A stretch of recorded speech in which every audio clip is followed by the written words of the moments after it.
Wondering how much you can really earn on YouTube with less than 10,000 subscribers? The good news is that it's probably more than you think, and you don't need a huge audience to earn money online. So to show you just one example, in this video, I'm going to share exactly how much I earned through my own YouTube channel here at Wit and Wire while I still had under 10,000 subscribers. In fact, I'm going to go one step further and talk about these 3 questions. First, I'll show you how long it took for me to reach 1,000 subscribers, including a few surprising things I learned along the way about building an audience here on YouTube. Second, I'll show you how long it took me to monetize my YouTube channel. Then third, I'll show you how much I earned by the time I hit 10,000 subscribers, including 2 specific strategies I recommend for anyone who wants to build an online business using YouTube. Let's start with my first 1,000 subscribers on YouTube. So when I launched my YouTube channel, I did a bit of research and I thought it might take me between 6 to 12 months to reach my first 1,000 subscribers.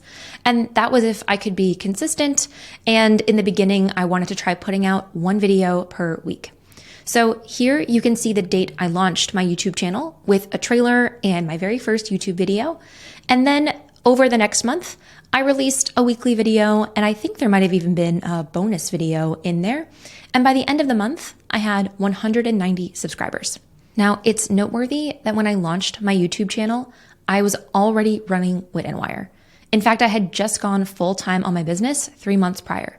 So for transparency, I did have an existing audience. So I shared my new YouTube channel with my email list, my biggest audience at the time. And I can see from these analytics that I was driving direct and external traffic to my channel within the first 30 days. But I could also see that my videos were already getting picked up in the browse features and in YouTube search results. So that gave me a lot of encouragement that I was on the right track. Now let's answer the question, how long did it take for me to reach my first 1,000 subscribers? And here you can see that I hit the 1,000 count on April 21st, 2022, which was 5 months and 9 days after I released my first video. By this milestone, I had released 21 videos, but you might notice that there was a huge gap between video 20 and 21 where I wasn't as consistent and had to focus on other parts of my business. This led to one of the biggest early realizations I had about YouTube, because you might notice that my subscriber count actually continued to grow even when I wasn't creating new content. This was such an aha moment for me,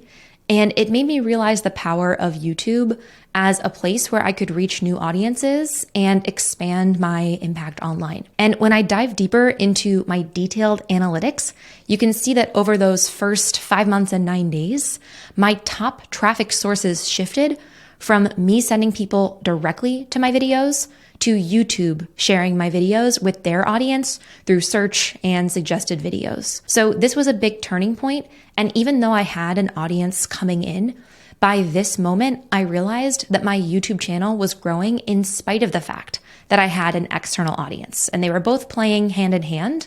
But this really opened my eyes to the possibilities to build a business through YouTube. Next, let's talk about how long it took to monetize my YouTube channel. First, I want to talk about direct monetization through YouTube's partner program. And as you might know, you have to hit 2 criteria in order to be eligible. You need 1,000 subscribers and either 4,000 hours of watch time or 10 million views on your shorts. Based on my experience and what I can see from other YouTubers, typically hitting 1,000 subscribers comes first. So in my case, I hit that milestone in April of 2022, and I reached 4,000 watch hours on July 11th, 2022. And that's when I was invited to join the YouTube Partner Program. So it took 9 months and 22 days, or just under 10 months, to be invited to receive revenue sharing from YouTube. Once you become eligible, you still have to submit an application and verify your account before you can start earning. And for me, that only took a couple of days.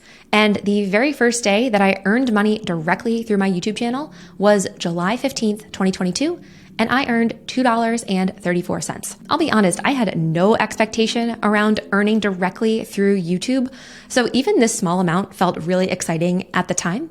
But let's also take a look at what I earned over my first 30 days in the YouTube Partner Program. So over the next 30 days, my channel had nearly 750 hours of total watch time. And that resulted in an estimated revenue of $252.43. And my top earning day had just under $16 with an average of about $6 to $10 per day. This number represents my revenue share from ads shown on Wit and Wire videos. And although I mentioned watch time, there are so many factors that will affect your personal revenue share.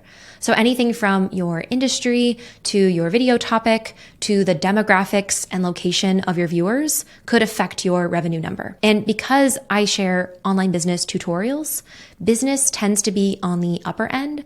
So my hunch is that for my total watch time, I'm earning on the slightly higher end of the spectrum, just based on some of the research that I've done. But when I think about my own business, the number one way that I've earned money online is from what's called indirect monetization. So rather than getting paid to create YouTube videos, instead, I mostly use YouTube as a marketing channel where I can sell my own products and services.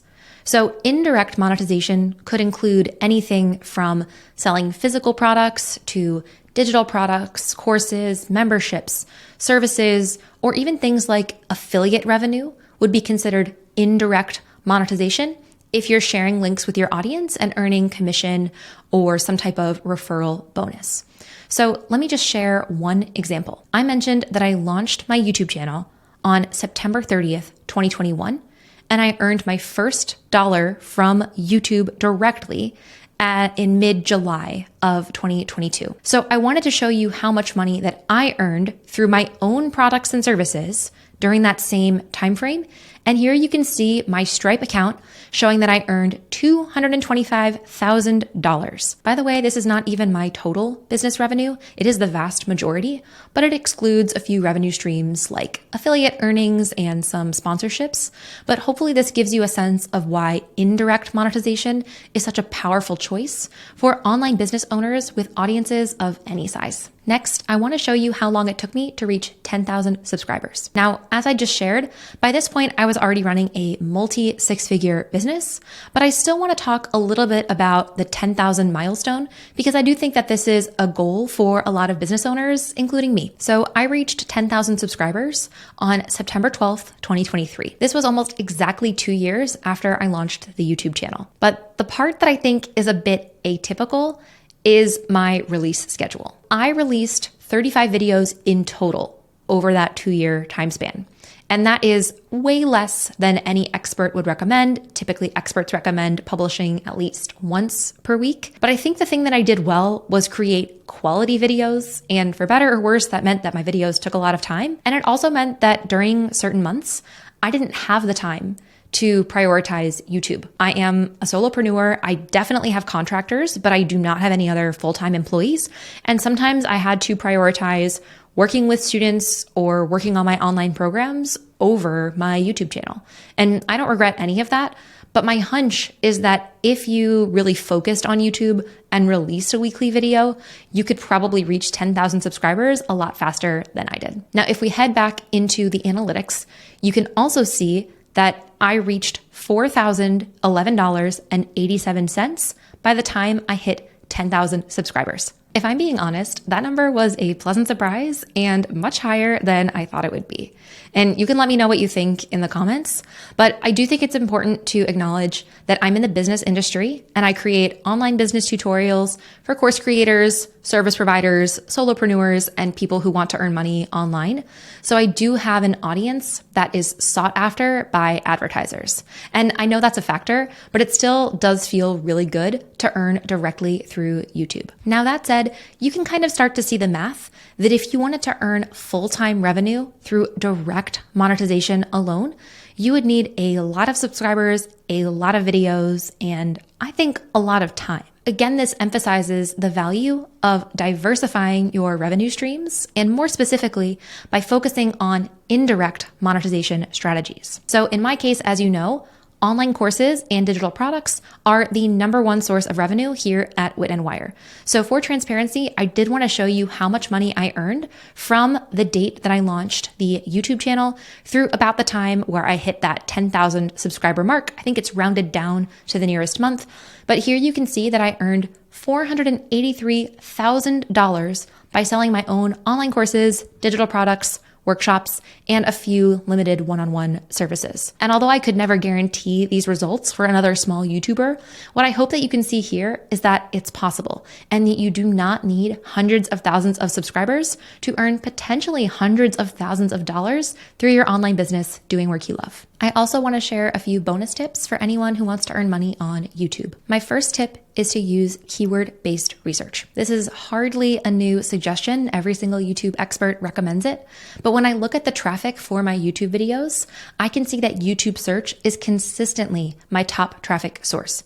So I know that the research that I've done to create videos that my audience is searching for is paying off. So you can either go to the search bar, type things in and see what autofills, or you can use a tool like vidIQ or TubeBuddy. But no matter the case, I would strongly recommend that the majority of your videos are based on a keyword that your ideal buyer is searching for. My second tip is that I do think starting a YouTube channel makes a lot of sense for online course creators or aspiring course creators. And here are a few reasons why. First, longevity. There are videos that I made 2 or 3 years ago that are still driving leads and buyers to my business. So it makes me feel like the time I invest in creating those videos is worth it. The second reason is because video creates trust. And if people can watch your teaching style online, I think it makes them more confident about buying your online courses. And so many of my Wit and Wire students have told me that they found me through YouTube. So that brings me to the third reason, and that is because YouTube self-selects a group of people who are willing to solve their problems by learning through video. If we're selling a video product, an online course, we really need to find people who are comfortable watching videos and doing the work on their own. And anybody who is here watching YouTube videos, I think, fits that requirement. So those are 3 reasons why I think that although it is hard work, I do think that YouTube is a worthwhile investment and marketing strategy for the right course creator. I'd never say it's right for everyone, but I do think it's worth considering. My third tip is to use calls to action that go beyond YouTube. So you should absolutely still ask people to subscribe to your channel and like your videos, because those signs of engagement will help YouTube learn that people like your videos, and then you're more likely to show up in future search results. But on top of those calls to action, I also recommend off-platform calls to action. Typically things like downloading a free resource or even purchasing a low ticket offer can make a lot of sense. I think it's rare that you're going to invite people to jump right to like a higher ticket payment. It's not that it could never work, but I think the natural progression is that you share a video packed full of value, and then you offer either a free resource or something that's a bit more bite-sized to help people continue to deepen that relationship with you. The calls to action I would include in different videos would include subscribing, liking videos, and then also perhaps downloading free resources or inviting people to check out links in your description. Speaking of which, although we've talked a lot about earning money on YouTube, we've also talked a lot about course creation. And the #1 question that I'm typically asked from new course creators is which platform I recommend. So I do have a free course creation toolkit that has a side-by-side comparison of my favorite platforms, which you can download for free at witandwire.com/course toolkit. I'll also leave some other resources in the description. And if you did find this video to be useful, I do hope you'll give it a thumbs up to let YouTube know that you found it valuable. And don't forget to subscribe to Wit and Wire so you don't miss any of our upcoming online business tutorials. While you're here, here's another video I think you might enjoy.